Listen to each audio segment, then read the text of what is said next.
नमस्कार दोस्तों, आपका हमारे चैनल में बहुत बहुत स्वागत है। फ्रेंड्स, इम्प्लांट जब आपका गर्भारोपण होता है, इम्प्लांटेशन की प्रक्रिया होती है, तो उसके कुछ सिम्टम्स होते हैं। काफ़ी महिलाओं का ये सवाल है कि इम्प्लांट की जो प्रक्रिया होती है उसमें कौन कौन से सिम्टम्स होते हैं, उसकी क्या क्या जो है लक्षण होते हैं, वो हमें बताइए। तो फ्रेंड्स, इस वीडियो में मैं वही आपको बताने वाली हूँ। इसके अलावा काफ़ी लोग का ये भी सवाल है कि मेरा ओवुलेशन भी हो रहा है, इम्प्लांटेशन की प्रक्रिया भी शुरू हो गई है, बट मेरा पीरियड आ जाता है, ब्लीडिंग होने लगती है, तो क्यों होती है? तो इसके बारे में भी आपको कुछ मैं जानकारी दूंगी। फ्रेंड्स, जो गर्भारोपण होता है, इसे इम्प्लांट होना किसे कहते हैं, गर्भारोपण होना किसे कहते हैं? सबसे पहले तो इसके बारे में थोड़ी सी जानकारी आप ले लीजिए। क्या होता है कि जब एक छोटा सा ज़ायगोट, जब आपका भ्रूण फर्टिलाइज होकर, जब एग फर्टिलाइज होकर भ्रूण का रूप लेता है और धीरे धीरे आपके यूट्रस में आके, यूट्रस की दीवार पे आके चिपकता है, उसी को बोला जाता है इम्प्लांट होना।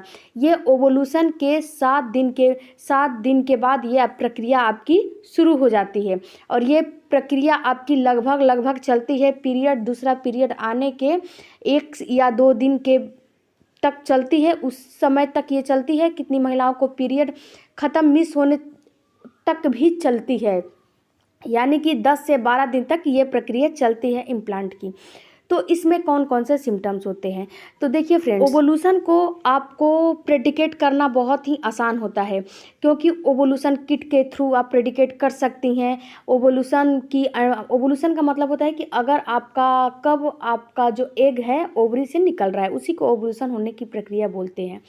तो लेकिन इसको आपको किसी भी ऐसी यंत्र है जिससे कि आप ये प्रेडिकेट कर पाएँ कि नहीं, मेरा अब इम्प्लांट की प्रक्रिया शुरू हो गई है और मुझे क्या क्या सावधानी रखनी है, इसको समझने के लिए बस एक लक्षण ही होते हैं, सिम्टम्स ही होते हैं। इसके अलावा कोई यंत्र नहीं होता है जिससे कि आप प्रेडिकेट कर पाएँ कि नहीं, मेरा अब इम्प्लांट की प्रक्रिया शुरू हो गई है। तो इम्प्लांटेशन जब आपका होता है तो सबसे पहला आपको यही सिम्टम्स नज़र आता है कि आपको हेडेक होने लगेगा, आपके सिर में दर्द होने लगेगा, आपको बॉडी पेन होने लगेगी, आपकी बॉडी की टेम्परेचर थोड़ी सी जो है हाई हो जाएगी, यानी कि आपकी बॉडी की टेम्परेचर थोड़ी सी बढ़ जाएगी। तो देखिए फ्रेंड्स, इसमें आप काफ़ी महिलाएं क्या करती हैं ना कि थकान लगने लगता है, थकी थकी रहने लगती हैं, काफ़ी नींद आने लगते हैं। तो इसमें सबसे बड़ी गलती महिलाएं क्या करती हैं कि जब हेडेक होने लगता है, जब उनको चक्कर जैसे आने लगता है, जब भूख लगने लगती है, जब थकान होने लगता है और बुखार जैसे लगने लगता है, तो क्या करती हैं ना कि मेडिसिन मेडिकल स्टोर से लेती हैं और खा लेती हैं। तो सबसे पहला गलती, आपको किसी भी प्रकार का मेडिसिन नहीं खाना है।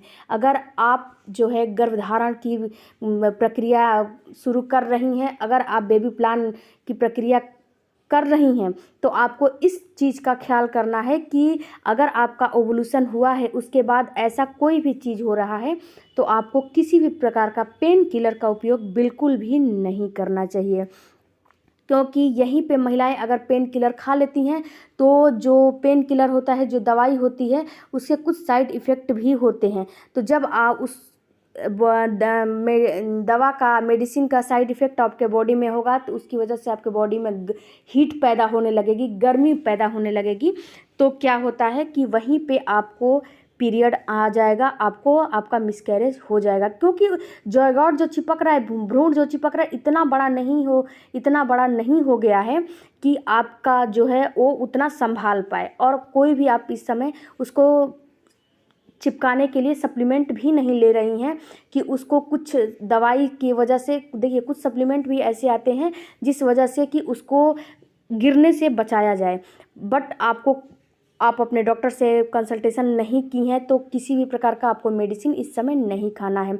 आपको एस्ट्रोजन और प्रोजेस्टेरॉन, जब आपका भ्रूण चिपकने लगेगा तो उस समय ये हार्मोन दोनों जो है उत्तेजित होने लगते हैं, क्योंकि ये आपको इंडिकेट कर सकें कि हाँ, आपके साथ ये सिम्टम्स हो रहा है, आपके गर्भ का रोपण शुरू हो गया है, आपको किसी भी प्रकार की गलतियां नहीं करनी है। इसीलिए, और आपका जो भ्रूण है उसको थोड़ा सा संभालने के लिए ये दोनों हार्मोन जो है ना उत्तेजित होते हैं। तो इस चीज़ को आपको समझना है। इसके बाद आपको पीरियड आने के 8 दिन पहले या फिर 4-5 दिन पहले हल्की सी आपको स्पॉटिंग हो सकती है। तो ऐसे में महिलाएं घबरा जाती हैं कि अरे मेरा ब्लीडिंग हो रहा है क्या। नहीं, हल्की सी स्पॉटिंग, वो भी माइल्ड होगी, हल्का सा ब्राउन या ग्रे कलर का या पिंक कलर का हो सकता है। तो ये आपकी इम्प्लांट की प्रक्रिया होती है जो हल्की सी स्पॉटिंग होती है। इसके अलावा जो थर्ड सिम्टम्स होते हैं, इसमें आपको नाभि के नीचे क्रैम्प थोड़ा सा महसूस आपको होने लगेगा। ऐसा लगेगा कि पेट में मरोड़ हो रहा है, दर्द हो रहा है, बट ये थोड़ा सा ना पीरियड के दर्द से ना ये अलग होता है। हल्की सी क्रैम्पिंग होती है, दाएं में होगी या बाएं साइड में होगी, दोनों साइड से एक जगह आपको हल्की सी क्रैम्पिंग अगर हो रही है तो ये भी होता है इम्प्लांट की जो है सिम्टम्स ही होते हैं कि अब आपके बॉडी में इम्प्लांट की प्रक्रिया चल रही है। इसके बाद आपको जो कितनी महिलाएं हैं ना, उनको थोड़ा सा ब्रेस्ट में टेंडरनेस महसूस होने लगेगा। ये भी इम्प्लांट की प्रक्रिया ही होती है। ये आपके ब्रेस्ट में हल्की सी झुनझुनाहट होने लगेगी, हल्की सी दर्द जैसा, पेन जैसा आपको महसूस होने लगेगा, क्योंकि जो आपका गर्भरोपण हो रहा है ना, जो गर्भ चिपक रहा है ना, उसी की वजह से ये सारी चीज़ें होती हैं। क्योंकि उसको संभालने के लिए, उसको हल्का सा सपोर्ट देने के लिए आपके बॉडी में हार्मोन जो है ना उत्तेजित होने लगते हैं, हार्मोन ना बनने लगते हैं, और हार्मोन आपको ना डिसबैलेंस आपको भी करने लगेंगे। तो इसी वजह से आपके ब्रेस्ट में थोड़ी सी झुनझुनाहट, टेंडरनेस, आपको ऐसा महसूस होगा कि कुछ भारी भारी ऐसे लग रहा है। तो ये भी इम्प्लांट की प्रक्रिया ही चल रही होती है और इम्प्लांट के सिम्टम्स ही होते हैं। इसके अलावा कुछ महिलाओं में नोजिया, वोमिटिंग भी होने लगती है। इस समय ऐसा लगता है कि अरे मुझे अब उल्टी हो जाएगी, पर उल्टी होती नहीं है। ऐसे आप मतलब सर भारी भारी वोमिटिंग जैसे आने लगेगा, आपको मॉर्निंग सिकनेस होने लगेगी, आपका जो स्मेल है, स्मेल जो है ना वो आपकी स्ट्रांग हो जाएगी। इसके बाद आपको हल्की फुल्की बैक में भी जो है, कमर में भी हल्की फुल्की पेन होने लगेगा। तो फ्रेंड्स, ये सारे जो सिम्टम्स होते हैं ना, इम्प्लांट की ही सिम्टम्स होते हैं। अब मैं आपको बताती हूँ कि आपको कौन कौन सी काम और कौन कौन सी गलतियाँ नहीं करना है जिससे कि आपका इम्प्लांट फेल हो जाता है और आपका ब्लीडिंग होने लगता है। तो सबसे पहले आपको किसी भी तरह का पेन किलर का इस्तेमाल नहीं करना है।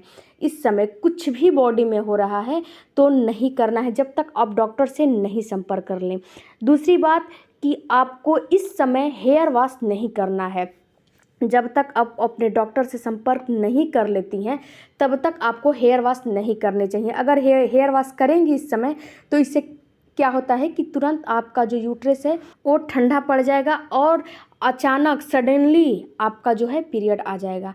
तो आपको, क्योंकि यूट्रस और जो दिमाग है, माइंड है, इसके ऊपर सर्प के ऊपर बाल है, तो माइंड का और यूट्रस का बहुत ज़ोरदार कनेक्शन होता है। इसके बाद आपको किसी भी तरह का नंगे पैर नहीं रहना है, आपको स्लीपर पहन के ही रहना है। इसके अलावा आपको किसी भी तरह का जो है बहुत चटपटा फूड हो गया, मिर्च मसालेदार हो गया, ये सारे चीज़ को आपको अवॉइड करने हैं। बाहर के जंक फूड को नहीं खाने हैं, ऊबड़ खाबड़ जगहों पे नहीं चलने हैं, आपको भारी काम इस समय नहीं करने चाहिए। सीढ़ियों पे आपको बहुत जल्दी तेज़ कदमों से, तेज़ गतियों से नहीं चलने चाहिए, नहीं तो आपका जो गर्भरोपण हो रहा है वो फेल हो जाएगा बीच में ही। इसके अलावा आपको रस्सी कूदना, बहुत भारी भरकम एक्सरसाइज करना, ये सारे चीज़ को आपको इस समय, इस वक्त अगर करती होंगी तो इस वक्त आपको बंद कर देने चाहिए, नहीं करना। आपको पानी ज़्यादा पीना चाहिए, अंकुरित अनाजें खानी चाहिए, डाइट में पोषण युक्त खाना चाहिए जिससे कि आपका जो गर्भ चिपक रहा है उसको जो है थोड़ा सा सपोर्ट मिले, जिससे कि वो आसानी से और आराम से चिपक सके। तो फ्रेंड्स, ये वीडियो में मैं बहुत चीज़ें कवर करने की कोशिश की हूँ। इसके बाद मैं वीडियो बनाऊँगी कि इम्प्लांट में आपको क्या क्या चीज़ खाना चाहिए। तो मिलते हैं अगले वीडियो में, और वीडियो अगर अच्छा लगा होगा तो चैनल को एक सब्सक्राइब, लाइक, कमेंट, शेयर ज़रूर करिएगा। बाय बाय, टेक केयर, धन्यवाद।